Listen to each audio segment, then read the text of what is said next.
ఒకరు మిమ్మల్ని చెడ్డవారు అంటే మీరు చెడ్డవారు అయిపోరు. మీరు ఏంటి అన్నది మీ అంతరాత్మకు తెలుసు. ఓర్పుగా ఉండండి. కాలమే మీ మంచితనాన్ని నిరూపిస్తుంది.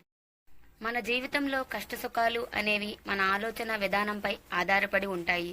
సంతోషకరమైన సంఘటనలు తలుచుకుంటే సుఖం, బాధాకరమైన సంఘటనలు తలుచుకుంటే దుఃఖం. ఇదే జీవితం.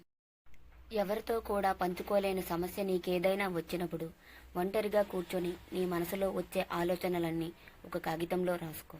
చివరిగా ఒక్కసారి చదువు. సమస్యకు పరిష్కారమైనా దొరుకుతుంది, లేదా పరిష్కార మార్గమైనా దొరుకుతుంది. ఎన్ని కష్టాలు కన్నీళ్లు వచ్చినా ధైర్యాన్ని కోల్పోకండి. ధైర్యం అమృతం లాంటిది, ప్రాణం పోస్తుంది. భయం, పిరికితనం విషం లాంటివి, ప్రాణాలు తీస్తాయి. నువ్వు ఎంత సామర్థ్యం కలిగి ఉన్నా సరే నిన్ను గుర్తించక విమర్శిస్తున్నారు అంటే వారికి మీరంటే చిన్న చూపు అయి ఉండాలి, లేదంటే మీ ఎదుగుదల చూసి వారవలేకపోతుండాలి.